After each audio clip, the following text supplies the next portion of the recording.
Okay guys, so I wanted to look at the Skylark again. It's been sitting for a while, kind of neglected for about 6 months. So as you know, I got it running and drove it, and I really never did nothing else with it. So time to give it a look. I'll give you a real look around on it, because I didn't really show you the engine or anything last time. So let's look it over and see what it takes to get it running again.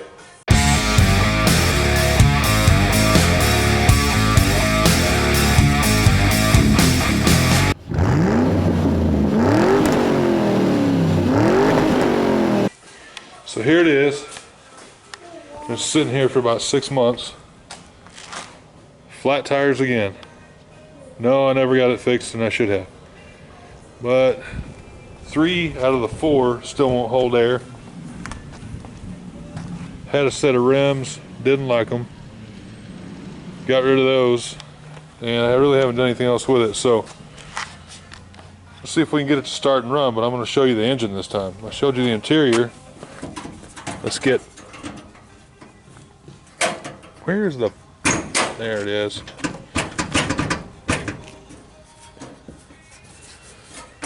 Come on, work with me.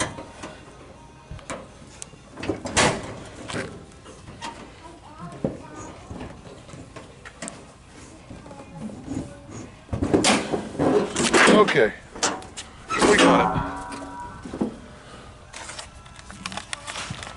So this is a Buick 300 V8. They only offered a V6 and then this little 300 here in this model.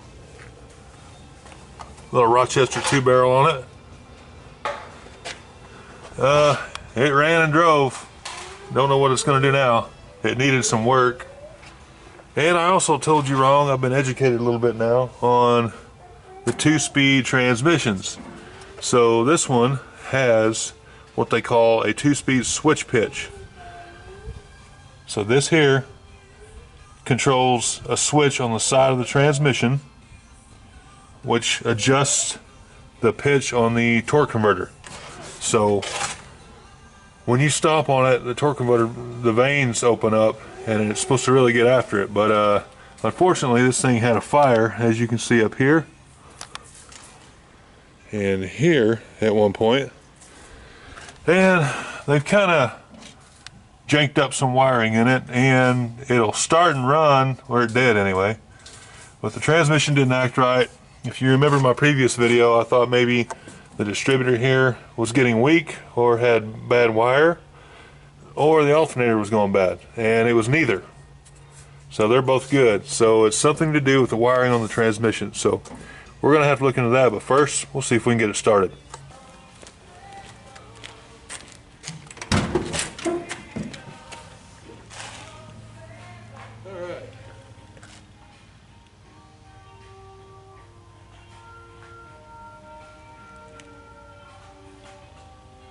Let's see if we can get her to start.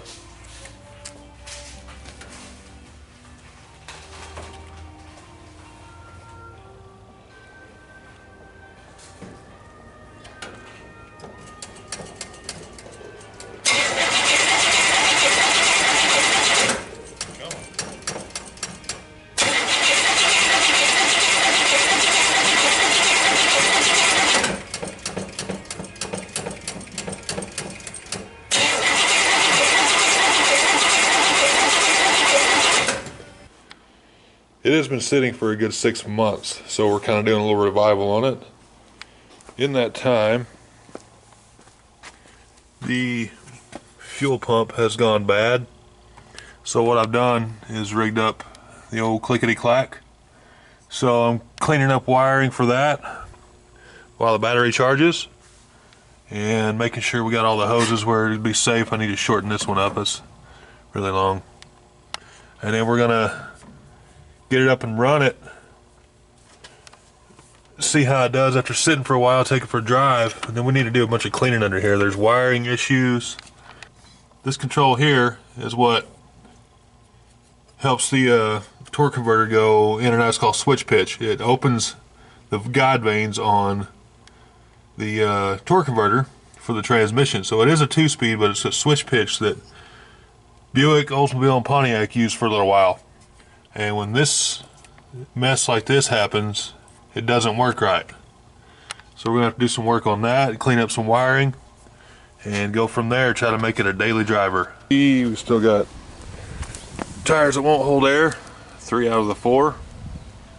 We still got a problem with the door, but I was able to get it open. I was told that the hinges have been replaced. There's still bolts that aren't even tight in there. So it kind of hangs, but I can get it open and close. We'll have to fix that. But you can see wires hanging out, and I've got a mess down here. Been wiring up the old electric fuel pump. Getting a fuse system all ready. I've already gone through the firewall, and I've got a toggle switch on the inside I can show you in a little bit. But trying to make it safe at least, because I may have to run it just for a little bit. I'll end up getting a new one, but just not this minute, a new fuel pump.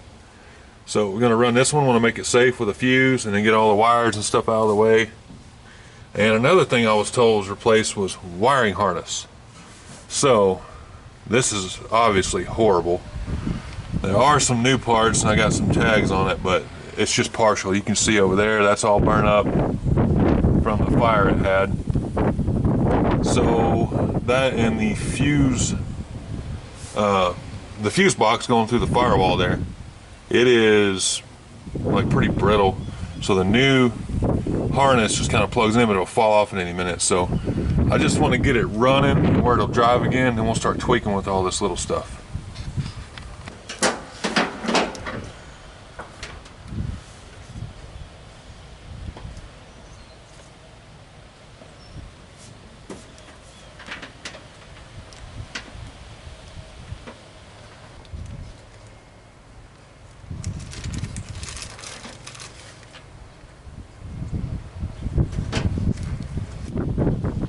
Okay, now get this battery charger off.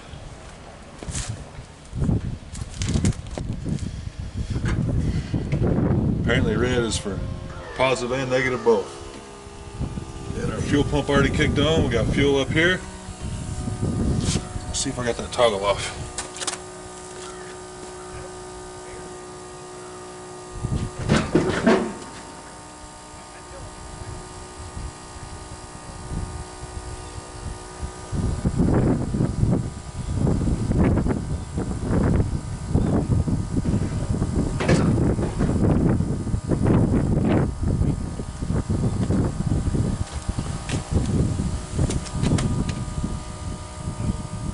Got her wired wrong. Alright, so we got her wired up. I hadn't touched it in a couple of days, so I had completely bypassed my toggle switch. So now we got it right. Get these tightened up. Get some fuel pumping and see if we can get her to start. It's about 55 degrees here right now, which is awesome. With these old carbureted engines, sometimes they don't like that cold, so we'll see how cold natured this one is. It was warm when I got it back in April or so it would fire right up back then, but we'll see how it likes a little colder weather.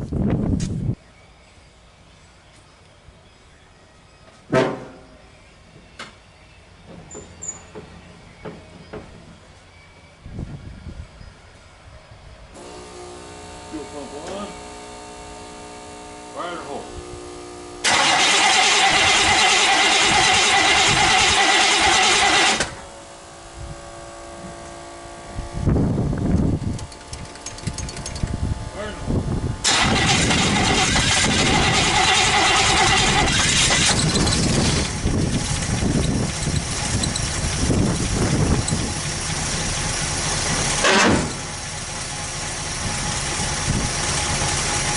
Just a few pumps and she's fired up.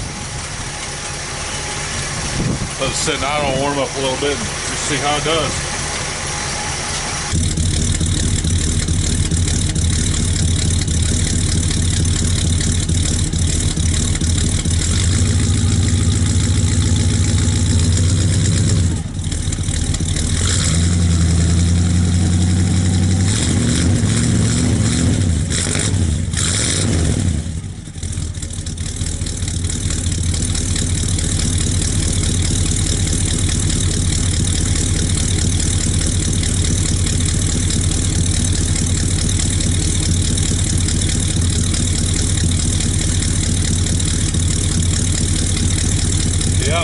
a little rich. Clear all that out when it's warmed up. Okay guys, so gonna work on these wheels a little more. These are some of the better spots that I sanded. You can really tell that we've got a lot more to go. You know, that's some pretty deep pitting, but it feels pretty smooth, and I think that would actually, if I can get it all similar to this right here, then we'll be able to make a bead on it and actually hold some air. So I'm going to sand some more on this sucker here, and then we'll see if we can get a wheel out of the car, or a tire, excuse me, and see if we can mount it up old school style.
Had 40, that's what this is, a little more coarse, and it gets that heavier, thicker stuff, and I'm going back over with 80 now and try to smooth it out, get some of that finer stuff through it,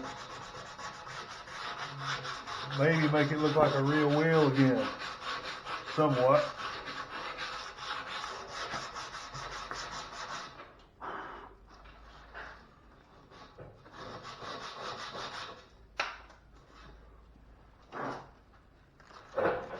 This is without having them bead blasted or something.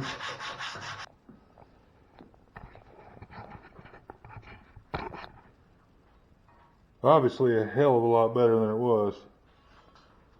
I can't promise you that it's going to hold a bead, but I think we'll go ahead and give it a try. I've got the tire still, and see if we can make some good lube to put on the tire and get that sucker in there. Maybe we can get it to hold some air. Let's find out.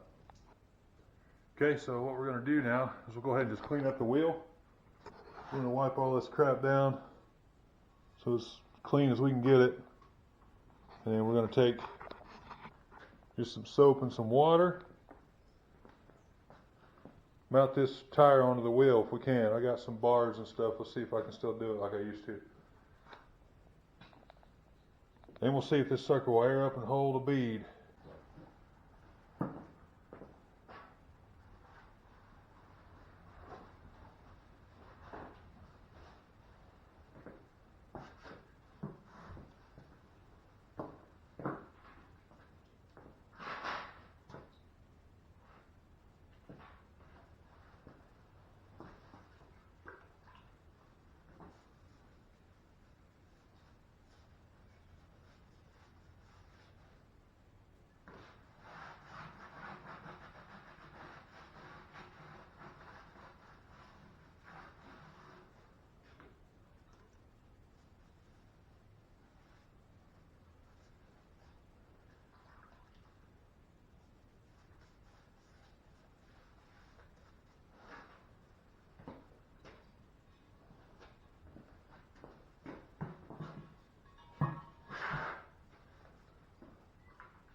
one side.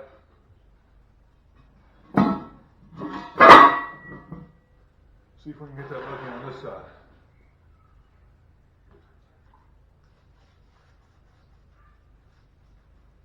Thought about investing in one of those little Harbor Freight little tire changers. You can go up to 17-inch tires, which I won't probably ever do any bigger than that. Working on these plastics anyway. You just mount it down to a skid or whatever. Curious, if any of you guys have had one or used one, let me know. I kind of like to see if they're worth it. I would think right now it would be much better than doing this. I used to do this quite often when I was a younger feller.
So close.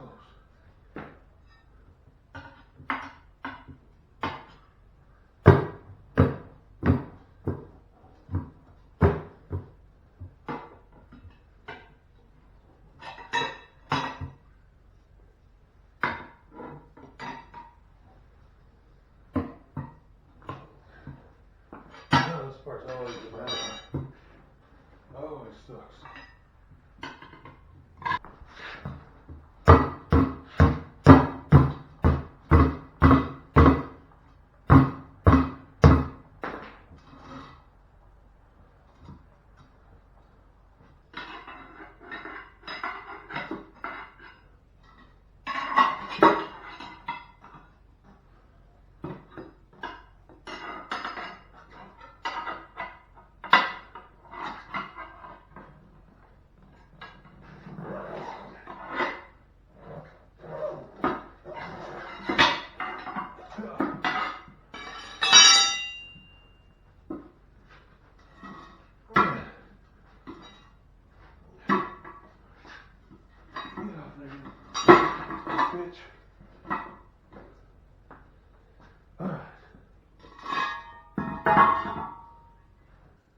Okay guys, so as you can see, I fought that tire so long. I'm gonna have to get it mounted. I didn't want to have to do that, but if you look here, just couldn't make it any further. I'm gonna end up tearing up the tire, so I'll go have it mounted and see if it actually seals. If it does, I know how much cleaning that I'm gonna have to have done on the other two, and then if they work, we'll go to maybe get a little bit of paint job on here. So hopefully that's all we got to do to get those on.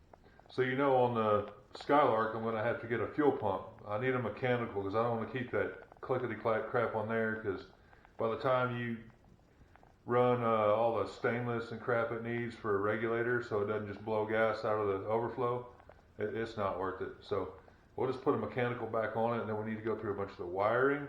It's got a fuel gauge, speedometer, and the key works, and that's it on the inside. So nothing else works. And then we've got to get it pulled inside here one night, and we're going to have to pull the fender, the driver's side front fender, and the hood off of it so we can get inside and adjust that door. So when the hinges were supposedly replaced by the previous owner, they didn't bolt it back up. The bolts are loose.